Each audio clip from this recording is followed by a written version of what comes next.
we like to gather, we like to speak to people. And when you can do sales in a manner that's just as effortless as going to a gathering that you enjoy, then it becomes social. Then it becomes more relational. You become more approachable, and the benefit to your buyer, who is part of a community and humanity, starts to change the way we operate and the way we interface as people. And it's just really important to me that we do things in a manner that really impacts the humanness of what we are. Welcome to the Making Sales Social podcast, featuring the top voices in sales and marketing. Join hosts Bryn Tillman and Bill McCormick as they discuss the best tips and strategies they are teaching their clients so you can leverage them for your own virtual and social selling. Here are your hosts, Bryn Tillman and Bill McCormick. Hey, welcome to Making Sales Social. I'm Bill McCormick. I'm Bryn Tillman. So Bryn, who's joining us today? Oh, I am so excited. Meshell Baker is joining us today. I met Meshell through Women Sales Pros, and I think we had an immediate connection. One of the things I love is her approach to sales in an authentic and human way that I'm really excited for everybody to learn about. Welcome, Meshell. Tell our listeners a little bit about you and your business, which is it Meshell Baker Enterprises or Igniting Confidence? So Igniting Confidence is just like the tagline. It's the expression of what people receive, the benefit or as I say, the blessing of Meshell. And then my business is just currently Meshell Baker Enterprises. And so my gift, as I said, is Igniting Confidence. And I'm just super duper passionate about helping business owners and sales leaders to identify and connect with more of their ideal buyers so they can do more of the work they love to do. So creating an authentic, seamless way about how they go about connecting and making sales and onboarding clients is my mastery. And it's the thing that just really lights me up. So yeah, a lot of fun. This is going to be great. So you said a number of words that I'm like, that are pinging off in me. Ideal clients. Neurons going, right? So, but before we get that, Meshell, we always ask every guest the same question to lead off. What does making sales social mean to you? Social is we are community. We are connected, and by nature, we like to gather. We like to speak to people. And when you can do sales in a manner that's just as effortless as going to a gathering that you enjoy, then it becomes social. Then it becomes more relational. You become more approachable, and the benefit to your buyer, who is part of a community and humanity, starts to change the way we operate and the way we interface as people. And it's just really important to me that we do things in a manner that really impacts just the humanness of what we are. You couldn't say it better. I think. Yeah, that's like mic drop moment right from the start. So that's amazing. Did you have something, Bryn? Well, I always have something. No. So what I'm hearing that I absolutely love, that resonates so deeply, is we are selling to human beings, yes, not leads, not prospects, people. Yes. Right. And so what I'm hearing, and I can't wait to hear more, is we have to start building these relationships authentically. And potentially, one of the things we talk about is detaching from the sale and attaching to helping them solve a problem as a human being. And I think, and I'm excited to hear more, but like that's where all the wheels in my head are going. Absolutely. And as I heard you say, like detaching. So I combine what I tell people is what I do is I combine some of the principles of how we succeed with our human nature. Like I tell, success is not our natural nature. Our nature is to be comfortable, cozy, warm, toasty. I always give the image. We want to go home, kick back on the Barca lounger, eat some chips, drink some beer, have some soda, and fall asleep with TV on. Eat ice cream. There you go. But success demands that we go home and we read a book, we exercise, we eat a healthy meal, we interface with our family, right? So it's not our nature. And so actually realizing that sales is one of those jobs that's emotionally difficult. And that's what many people don't really talk about because it has a lot of rejection, right? If you think about the scale, out of 100 cold leads, only 3% of the people are ready to buy today. 10% will buy from you. Another 30% will follow up with you and become possible buyers throughout the course of the cycle of your, lifespan at that company, but it will never happen immediately. So the constant follow through and follow up and the fear of rejection is so high. And that's the humanness that many people do not actually help their sales rep with. That's where my mastery comes around, is talking about that part and making them rejection proof, because then when they understand it's going to happen, it's not a big deal. So how do I emotionally prepare myself for what is inevitable? I love the imagery I get here, because if I go home and I sit in my recliner and I just eat ice cream all the time, which that would be my default mode. Hi, I'm Bill. I have a problem with ice cream. It just is who I am. So if I do that, I'm gonna get fat. I'm gonna get out of shape. So as we talk about sales reps, if they're just going home and relaxing, so if they're not putting time into who they are as people, what happens to them? What happens is you will begin to, the day that actually happened begins to be the story that you repeat. So when you didn't get the sale, when they didn't call you back, when it didn't happen, that becomes the repetition. When you go home or on the way home, even you're in your car, you're listening to a podcast like this, you're listening to a book on tape, you're taking courses, you're part of a mastermind that is talking about the challenges, but how they overcome them. And so your mind is the storehouse. As I tell people, we are not in control. The chatter in your head is in control. And until you feed that chatter what it needs to give you success in sales, you're not going to have it.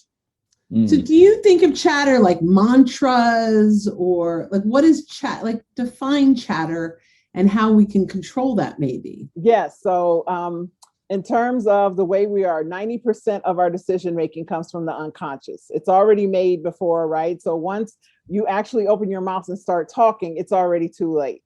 Like it's already been synthesized at an unconscious level. We are habits, creatures of habits. And, research has shown, Joe Dispenza done a lot of research around this. The Power of Habit, there's another book you can read, Atomic Habits. Really talk about Atomic Habits, right? Talk about how habitual we are. So since success is not your nature, creating the habit of success is requisite to sales, right? Top performers don't think about what they have to do. They just do it because they've habituated and brought it into identity. Now, having said that, that is the hardest thing for an adult to do, is to establish a habit of success in any category of life. And sales, with the high level of rejection, that makes it almost virtually impossible. That's why there's so much turnover in sales. What do you recommend? So let's say we have a listener right now who's like, all right, I've got some bad habits. I know I've got some bad habits. I have some success with sales, but I know I've got the wrong messaging in my head. I know that I'm coming to a sale thinking about what that customer is worth to me versus what I'm worth to that customer. Exactly. But, what's the first thing? Do they take inventory of their current state of being? Like, what is the first thing they do, I guess, in some ways, to create awareness of the chatter, right? I mean, what do you recommend? So the first thing I do when I'm working with people is start with, why do you want to sell? Most people are never even asked that question. Why is it important for you to sell? So just really uncovering the reasons, because when the reasons outweigh the results, that's your impetus, that's your drive, that's your motivation. That's why you keep going. And many people, that's why sales is so difficult. Sales is a very results oriented beast that really doesn't care about the why, and yet the why is vitally important to sustain success long term. So getting clear on that why, which is the vision, right? No greatness is ever achieved without having envisioned it first in your mind. So getting them clear and tying that and helping them create what a successful vision of sales is for them. And 9 times out of 10, it's not about that job. It's not even about the awards. It's about the lifestyle, the family they love, the kids they have, the houses they want to buy, the travel they want, but they are never equating and tying it all together in a clear and compelling vision. And that's where I like vision mastery. I'm called the man. I've worked places where people still call me Meshell, the master manifester. But helping people create clear and compelling visions is my jam. And that's what I love to do. And then once we get the vision of the what, tie it to the reasons of the why, then we dial in who is the person who has the what. And that's where the habituating comes in for that. So then it just becomes your knee-jerk reaction that you would, all that you want, all that what is just. So I love this. One of the things we talk about purposeful prospecting. In social selling, one of the biggest mistakes that folks make is random acts of social, right? Yes. We're unconsciously going in and engaging without purpose, without structure, right? And so we often talk about how the random acts, they're like big dark holes, that you get stuck in, and you're never as productive as you could be. So, putting together, so we don't often use the word habits, but we use the word, daily cadence or tactics. Oh, I love cadence. Consistency. That's my other word. Yes. Yeah. So, if you're talking with the salesperson right now, and now, we're talking about getting the head straight. Yes. Right. What's the next thing, right? Like all right. So now I understand that I need to be purposeful. Yes. I need to come at this. Yes. Yeah. So I have my morning routine. So now who's the ideal buyer, right? So that's why I help. So if you're not clear on the ideal buyer, none of this is going to work, right? Mm. Now you're just throwing spaghetti at the wall. So it's that now we go into and incorporate the principles of successful selling. But first we have to get you clear so emotionally you're ready, because once you start applying these principles, they're not going to work. And there's still high rejection, right? So we just want you to be prepared. I tell people, when you can master being uncomfortable, uncertain, and inconvenienced, it's a win. That's what most people cannot do. They cannot deal with anything that doesn't go their way. Every day doesn't go your way when you think about it. But yes, who is that ideal buyer? And being prepared. So start now that you have a vision, you start creating visions before you prospect, before you pick up the phone and dial, before you go live on Facebook. What is the outcome that's going to be beneficial to that ideal buyer? How are you speaking to them in a way that lights them up? It's not about you getting the sale. It's about you transforming a life or leaving someone better off, right? So it's a process of what I call nurturing. If you constantly seed and nurture, you will always have a harvest.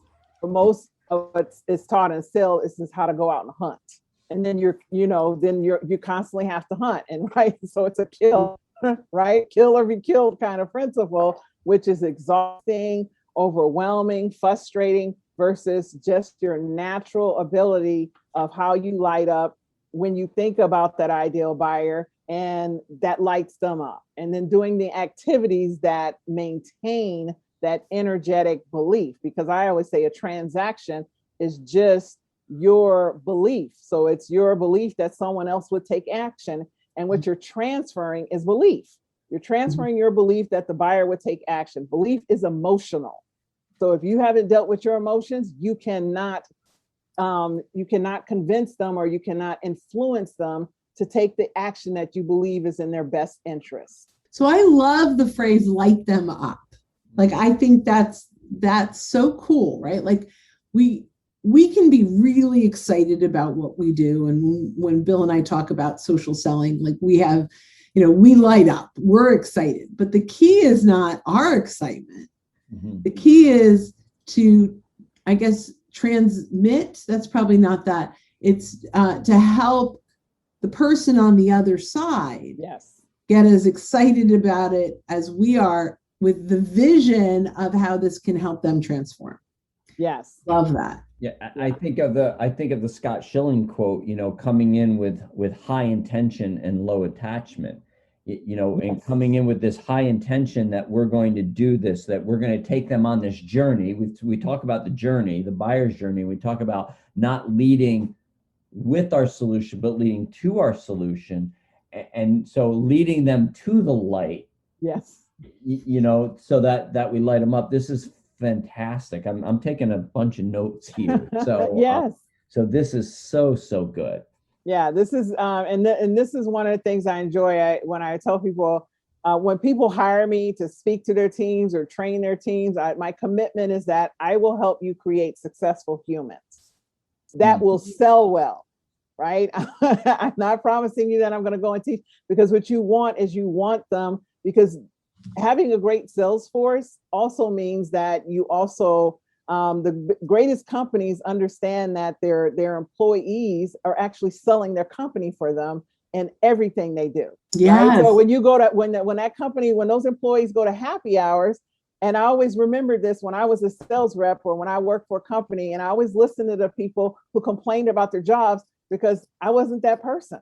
I love where I work. What are you talking? People are, oh my God, where do you work? And they thought it was the job. It wasn't the job. It was me, because I was clear on what I delivered, why I wanted to sell. And I went and found companies that align with that. So it was a win-win. I love that. One of the challenges, I think, for salespeople is going out to find those companies that align.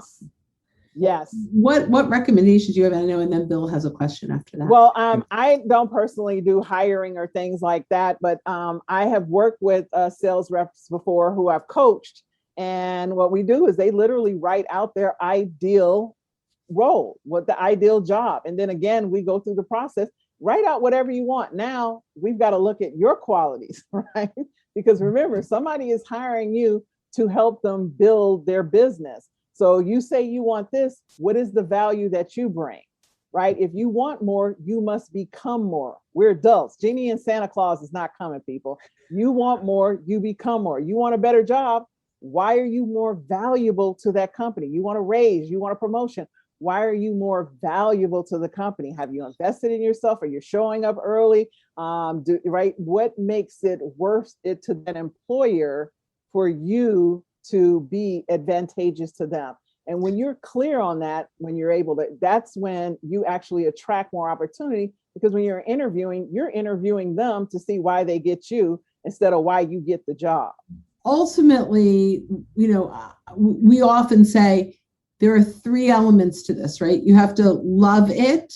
Yep. You have to be really good at it, and people have to be willing to pay you for it. Exactly.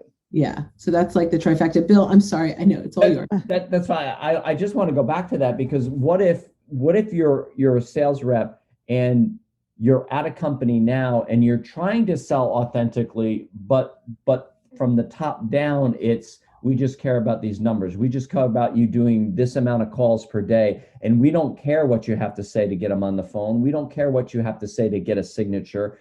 Great question. How do you kind of lead up to that level? So, that's where your performance is important, because they're only going to listen to you if you're a performer, right? So, right. It's always intriguing to me, the people who are not performing, who want to complain and want to change things, or they just got there and haven't been there long enough to, really prove themselves and feel like they can change things. So this is where that vision, right? So the thing about the vision is that you don't know when, and you won't stop until. So I always tell people, when you truly understand a vision is about developing your character and the quality you are, more than it is about the results. The results will always come when you're in a vision. Goals have a timeline. A vision does not. Right? So, and so when you decide the vision of you impacting that company, if you believe that authentic selling is in the best interest of that company, then you sit down and you write a vision of that. And if it doesn't serve what the world or the universe or whatever you want to call it, will actually place you where you need to be. Opportunity will show up as long as you stay valuable. right? As long as you stay positive and favorable, no matter what, your belief is always in that there's something greater. And if you see it and they don't, then you are there to give it to them. And if not them, the next person who will benefit you. I love that. And then you're looking at it from a positive perspective. Always positive. Right. Versus whatever you appreciate will appreciate. It's the law of life. When people start complaining, you are not appreciating.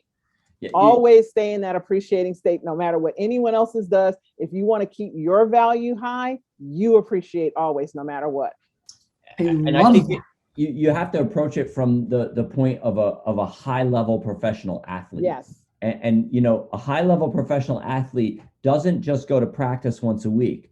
They're working on their craft every single day, and they're not practicing less if the team is doing bad. They're actually practicing more. And they're always with the idea of it's not about the level of the team. We don't rise and fall to the level of the team. They have a personal ethos and they have a personal ethic that they live by as a professional athlete. And so as sales professionals, oh yes, we have to do the same thing. So I love that analogy. So I'll probably be using that going forward, because it just summed it up and you get a really clear picture. And the other thing that I'm reminded of are athletes understand they're not paid to play, they're paid to practice.